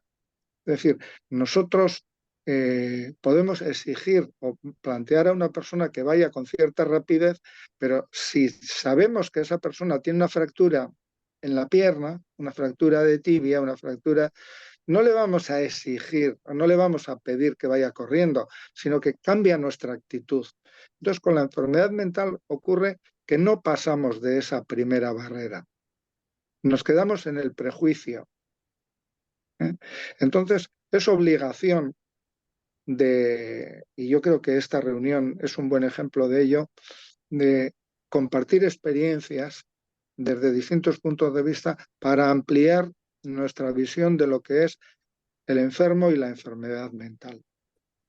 Entonces, esto es una tarea que de alguna manera está pendiente en estos momentos, porque ahora mismo yo decía que todo el mundo habla de salud mental, todo habla de salud mental, y entonces esperamos todos que se contraten más médicos, que se contraten más camas, y yo no digo que no haya que hacerlo, pero si nos ponemos a ver en qué se basa la salud mental se basa en una seguridad socioeconómica, en un ambiente familiar adecuado, en una escuela adecuada, en unos maestros y en una pedagogía, en un entorno social, en unas relaciones sociales adecuadas, en un ambiente donde no haya acoso escolar, ni haya bullying, ni haya violencia, tanto a nivel doméstico como a nivel escolar, como a nivel social. Es decir, todos esos son elementos que van a formar parte de la salud mental. Obviar eso y reducir a que salud mental va a ser tener más personas para recetar más pastillas es un error garrafal. Porque lo único que vamos a hacer es crear poblaciones de adictos. Así es, Entonces, de verdad es que sí. Sí. Una pregunta, doctor. Antes habían unas instituciones sanitarias, que no sé si mal llamadas, se llamaban manicomios. Estos se cerraron, ¿no? ¿Por qué? bueno, vamos a ver. Yo creo que no se llamaba manicomio, se llamaba sanatorio psiquiátrico, pero la gente le llamaba manicomio. Mis 2 primeros años de trabajo fue en una institución donde estábamos 6 médicos en total, incluyendo los residentes, los médicos residentes, 3 especialistas y 3 residentes. La población era de 1.000 pacientes. 1.000 pacientes.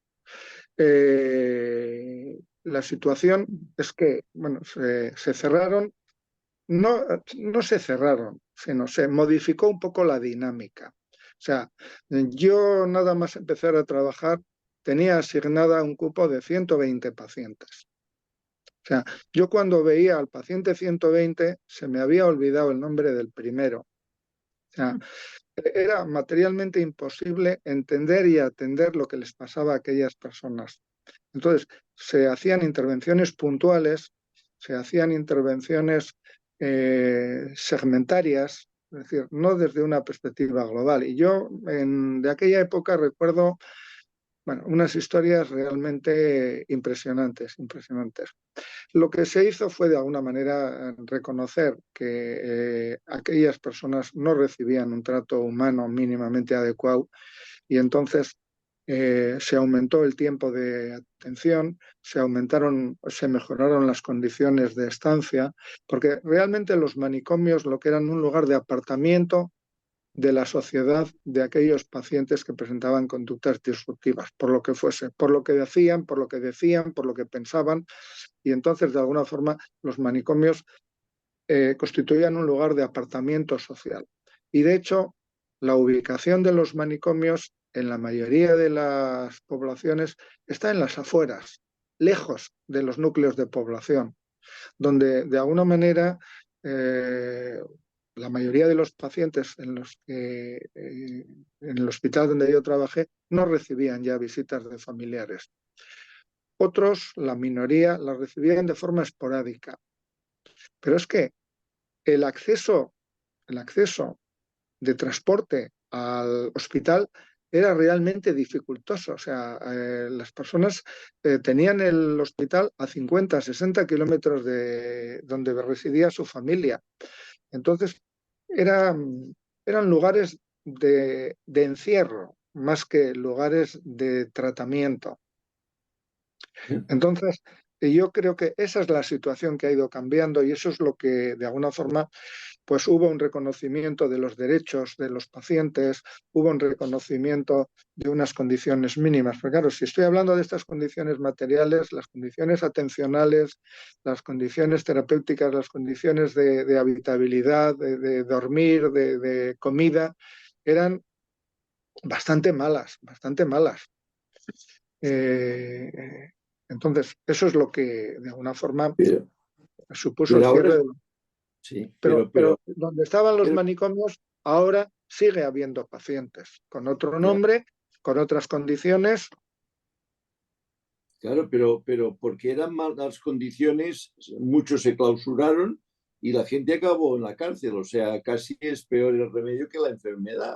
Es decir, no se dotaban económicamente de los recursos necesarios, la gente no estaba bien atendida, la atención no llegaba a ser una atención casi Sí. podía, humana, era inhumana, entonces, bueno, se clausuran y ahora la gente pues está en la cárcel.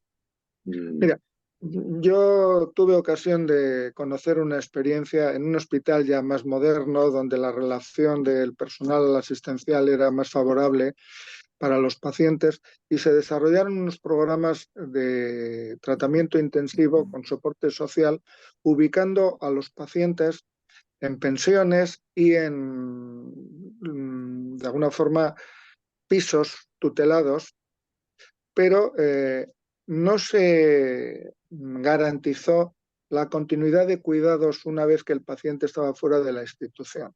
Cuando al de poquitos años se fue a ver en qué situación estaban los pacientes, a la mayoría hubo que volverles a ingresar al hospital porque estaban en unas condiciones pésimas, porque no había habido un soporte sociosanitario adecuado, no había habido unas visitas del personal de asistentes sociales, del personal sanitario, para poder garantizar de alguna manera el proceso terapéutico que se había iniciado en aquel primer impulso inicial en el hospital. Es decir, la atención a los pacientes requiere un tratamiento continuado, con intensidad en función de las necesidades. Será más intenso en el hospital, menos intenso a nivel ambulatorio, pero de alguna forma siempre tiene que haber unos mecanismos que el resto de las personas, de alguna forma, por nuestra estructura social, laboral, familiar, lo tenemos garantizado sin que nos demos cuenta.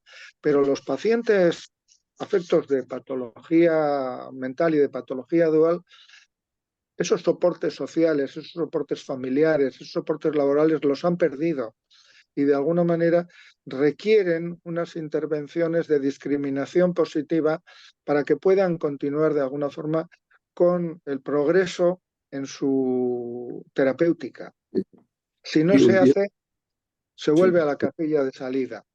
Sí, totalmente de acuerdo. Y yo no sé si usted lo conoce, igual que usted ha apuntado que los chicos con patologías mentales en la edad escolar sufrían bullying. Este es un tema muy debatido dentro del Consejo Español para la defensa de la discapacidad y la dependencia. Nuestros datos son que estos chicos en la escuela ordinaria sufren un 90% de bullying. O sea, no quieren ir a la escuela. Para ellos la escuela es un infierno en algunas ocasiones o en muchas ocasiones. Entonces, todas las escuelas de educación especial hoy se nutren del fracaso escolar en la escuela ordinaria, y ahora, igual que sucedió con los manicomios, mal llamados manicomios, hoy se quieren cerrar las escuelas de educación especial, porque dicen que es en la escuela ordinaria donde estos chicos con graves afectaciones mentales tienen que estar, cuando en la escuela ordinaria muchísimas veces tampoco hay el soporte necesario. Va a pasar lo que usted decía, doctor. Se sacaban de la institución psiquiátrica, se llevaban a pisos tutelados o se llevaban a una pensión, y en la pensión pues era ir como de Guatemala a Guatepeor, porque en la pensión ya no recibían, viviendo en la pensión ya no recibían ningún tipo de atención, por mínima que fuera, ¿no? Entonces realmente tenemos una problemática. Sí, Te has quedado Preguntas, Manu colgado. Ugarte. No, que te has quedado la imagen colgada. Se ha quedado parada. Ya, vale, pues debe ser un tema de wifi. Pues no, nada, estaba hablando de la educación sí, especial, no, que también ahora hay una política para cerrar las escuelas de educación especial. le he Estaba entendido. Sí, Sí. no, le he entendido perfectamente. Mientras le escuchaba, me ha venido a la cabeza, esta vez sí que le puedo dar un dato, pues lo he recogido de la prensa hace muy poquito, y hacía referencia a que al menos 200.000 niños en edad escolar estaban sufriendo un bullying de intensidad apreciable, y que había detectados unos 70.000 niños maltratadores. Claro, yo cuando leí la cifra me quedé absolutamente espantado, Wow.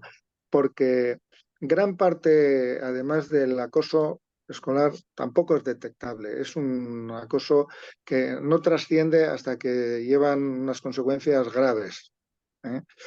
Y Así es. la mayoría, yo cuando he tenido ocasión de hablar con niños que han sufrido acoso, la mayoría no lo verbalizan porque no perciben de alguna manera que pudiesen esperar alguna ayuda, algún apoyo, alguna comprensión, pero ni siquiera en su entorno familiar. Y eso me parece terrible porque implica una cultura social, de alguna forma, bastante insensible a todos estos problemas. Y vuelvo a decir, es en la infancia y es en la adolescencia donde de alguna forma se construyen las fortalezas, las debilidades y los problemas de la vida adulta.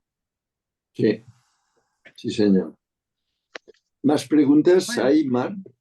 hombre, realmente se han hecho preguntas, pero conforme las intervenciones se han ido contestando a ellas, ¿no? Hay muchos asistentes que, bueno, conocen en primera persona, por lo que veo, o son familiares o personas que viven con familiares de patología dual y que están viviendo en cárceles todo esto, ¿no? Ha habido una pregunta, sí que, doctor, si dicen si los médicos que están en prisiones tienen acceso directo a las fichas sanitarias de atención primaria y tal de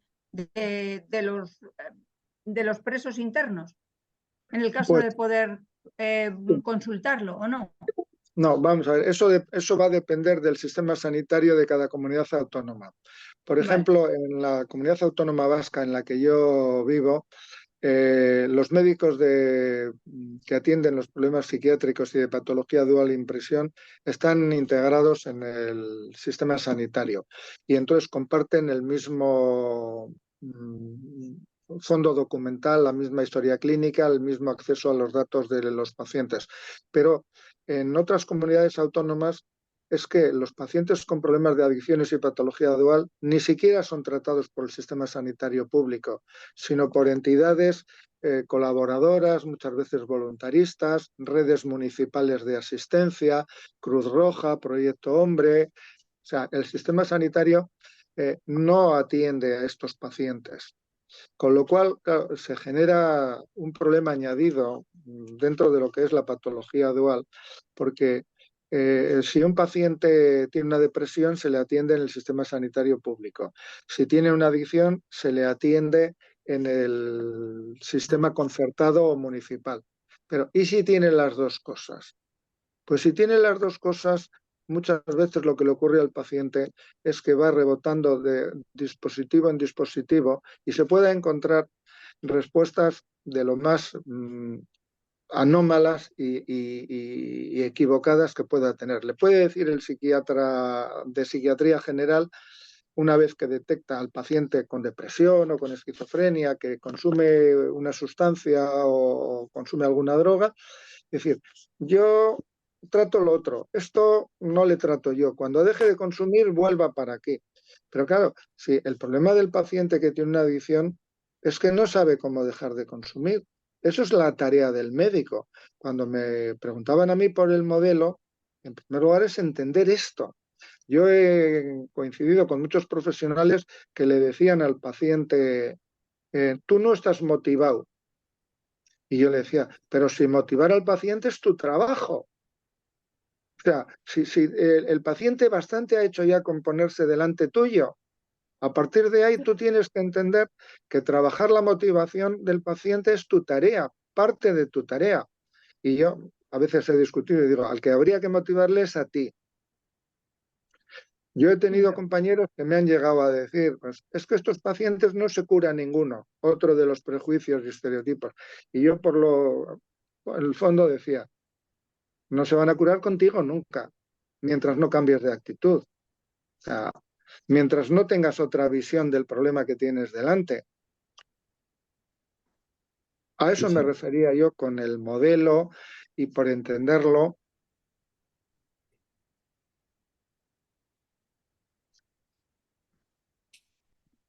Sí, sí, absolutamente. La verdad es que están diciendo muchas cosas. Yo creo que tenemos ya que terminar, pero hay un asistente que dice que en País Vasco no tienen primer grado, con lo cual las personas con patología dual que están en primer grado los tienen fuera de la comunidad, con lo que esto supone para la familia y para la reinserción de ellos. Bueno, Entiendo que salen de la comunidad autónoma, está vamos a ver, diciendo, ¿no? yo no soy ningún experto en este tema, pero entiendo que en el País Vasco sí hay algunas cárceles de primer grado, que son las de cumplimiento de pena. En Vizcaya, por ejemplo, efectivamente no hay un primer grado, porque son los que están en prisión preventiva o los que cumplen ya la última fase de su pena. Pero la cárcel en Álava, la cárcel de Zaballa, es una cárcel de cumplimiento, es una cárcel de primer grado, y en Guipúzcoa también en una cárcel de primer grado. En Vizcaya efectivamente no lo hay. Pero yo conozco mucho más la situación de Vizcaya, pero yo he tenido que hablar muchas veces con compañeros psiquiatras de la cárcel de Álava, de Zaballa, de cumplimiento, y eran psiquiatras. Yo reconozco que quizá la situación aquí es un poco mejor en ese sentido. Eran psiquiatras que tenían una jornada completa, es decir, estaban a tiempo completo atendiendo a los pacientes. No es como en otros sitios que he visto que si van cada semana o cada 15 días. Esto no era así. Aquí, al menos en Vizcaya. Sí, sí. Bueno, yo la conclusión que saco de todo esto es que hay mucho camino por hacer, que hay mucho por trabajar, sobre todo hay que cambiar todos esos prejuicios, todos los estereotipos, todos esos, bueno, esa visión de bulo que existe, ¿no? Y bueno, hay algo que ha dicho el doctor Ogando que es importante, que hay que cambiar la mentalidad y la predisposición de muchos profesionales, ¿no? Y yo creo que algo, el resumen quizás de todos es que lo más importante yo destacaría es la prevención. La prevención, posteriormente, en el momento que haya que abordar a esa persona, que sea atendido por una persona que le entienda, con un profesional que le dé esperanza, que ese paciente se sienta aliviado con las respuestas que le dé el profesional. En un tercer fase, que esa persona tenga un acompañamiento, y por supuesto al final tiene que haber un acogimiento tanto social como profesional, ¿no? Cuando estamos hablando del tema laboral, creo que al final siempre confluimos en que el trabajo es una parte vital para todas estas personas que han tenido la valentía de, con ayuda, por supuesto, pero de salir adelante, ¿no? Yo con esto daría por... Yo no sé si Albert Campadal quiere cerrar, decir algo más. Bueno, a mí me gustaría despedirme de todos vosotros, agradecer evidentemente a los ponentes que hoy nos hayan acompañado y creo que entre el Consejo Español, la Federación de Patología Dual y las entidades que nos quieren acompañar, tendríamos que saber acercarnos a este nuevo gobierno recién estrenado. Esto evidentemente ya será después de Reyes porque con lo que han sufrido para hacer gobierno y todos y llevan meses y meses y meses de campaña política continuada, supongo que ahora todos querrán, nuestros políticos me refiero, querrán gozar de unos días de descanso, aprovechando que vienen Navidades y tal, ¿no? Pero está claro que después de Reyes, que empieza el curso escolar, con este nuevo gobierno nos tendremos que acercar a los ministerios que toquen y hablar de esta problemática, que en las cárceles hay más de un 30% de enfermos mentales, que seguramente no es en las cárceles donde tienen que estar, seguramente no, seguro que no tienen que estar en las cárceles, que de las 80 y tantas cárceles que están bajo el paraguas del Estado, en muy pocas o poquísimas, me parece que se cuentan con una mano o nos sobra todavía algún dedo, hay unidades psiquiátricas, en la inmensa mayoría, si me equivoco me corregís, por favor, en la mayoría no hay unas unidades psiquiátricas como tal, hay apoyos como algún ponente ha dicho que son un voluntariado que vienen de los fondos del IRPF, que los da alguna asociación. Yo he tenido una fundación que ha estado colaborando con cárceles para el tema de la reinserción laboral de presos, pero que no hay unas políticas lo suficientemente potentes como para que esto salga adelante, ¿no? Entonces creo que tenemos que trabajar con las cárceles, tenemos que trabajar con la judicatura, tendremos que hablar con sanidad, estas dos redes asistenciales separadas que no se tocan. Sería bueno que tuviéramos unos registros. Por ejemplo, sabemos que cada día se suicidan en España 11 personas. ¿Cuántas de estas personas que se suicidan cada día es por culpa de no haber tenido una asistencia psiquiátrica y psicológica adecuada? No puedes ir al psiquiatra una vez cada 6 meses, ¿no? También tenemos un problema añadido y es que en España hay 17 sistemas sanitarios. Si ya es difícil a veces acercarse al Ministerio de Sanidad y que te escuchen y que te den soluciones, acercarte a 17 sistemas sanitarios, pues ya pues apaga y vámonos, ¿no? Y entonces, pues bueno, concienciar a la sociedad de que detrás de muchas patologías no hay una persona pues que es adicta al alcohol o al tabaco o a los psicofármacos o al juego, aunque ahora también hay el juego que es bien jugado, parece que hay un juego bueno y un juego malo, esto alguien algún día me lo tendrá que explicar, o hay drogas o sexo no consentido, o sea, estas personas, a lo mejor sí que habrá personas que no tengan, seguro que hay personas que no tienen un trastorno de personalidad, una patología mental detrás, pero hay muchas que sí. Y estas necesitan toda nuestra atención porque además del sufrimiento de estas personas, detrás de ellas hay el sufrimiento de familias, familias muy rotas por este tema, ¿no? Y entonces, pues bueno, todo lo que se puede hacer, pues será estupendo y si nos escuchan ya sería maravilloso. Sí, lo único me falta María, que ha levantado la mano, que me ha dicho que quiere decir algo. Vale, Antes pues de terminar. yo ya me despido de todos y tú, Marien, cierras Venga. Bueno, Venga. sí, bueno, al final casi que lo habéis dicho, ¿no? Pero bueno, un poco con lo que ha dicho Javier, que la importancia, lo que acabas de decir tú, Albert, que lo de la persona no es la persona enferma con patología dual, sino todo lo que le rodea, de ahí la importancia del trabajo con las personas que están alrededor de él. No solo la familia directa, sino amigos, contexto, todo ese trabajo, ¿no? Y con lo que ha comentado también el doctor Javier, que hablaba de los psiquiátricos, o sea, cómo hemos hecho también lo que antes eran los centros psiquiátricos, cómo hemos cambiado a lo que son las cárceles, ¿no? Antes teníamos las cárceles, por ejemplo, era una modelo, era un carabanchel en un centro, y ahora todas las cárceles las han llevado a las periferias, ¿no? Sí. También tienen el problema esas familias para poder llegar a ver a esos familiares, ¿no? Que también lo tienen muy difícil, ¿no? Y bueno, era así que, pues que hay que hacer un poco como ha dicho también Albert, acercarse a esas instituciones para que empecemos en vez de ver a la prisión, en vez de primar la seguridad, primar el tratamiento, ¿no? Y en vez de empezar a construir cárceles, que sí, que las hacemos con tal, que las hacemos pascual, empezar a construir más centros de tratamiento y no tanta cárcel, ¿no? Y no tanto invertir en cárceles y en encerrar a las personas y vamos a cuidarlas, ¿no? Y sobre lo de los menores también que ha comentado Javier, pues sí, la verdad es que yo ayer tuve un día un poco complicado con un chico de 15 años y es cierto, la falta de recursos que hay para esos chavales con problemas de bullying, eh, chavales que se quieren morir, ¿no? Y es muy difícil y no hay recursos en los centros escolares tampoco, ¿no? Ya te digo que ayer tuve un caso importante y luchando por eso, ¿no? Y que bueno, que es verdad que si todos estamos unidos y todos hacemos una piña y estamos juntos, seguramente que se consigan más cosas, ¿no? Y eso era un poco lo que yo quería decir. Muy bien. Pues nada, damos por terminada la sesión y que bueno, por supuesto que esta es la primera, ¿eh? Solamente es la primera. Habrá muchas más.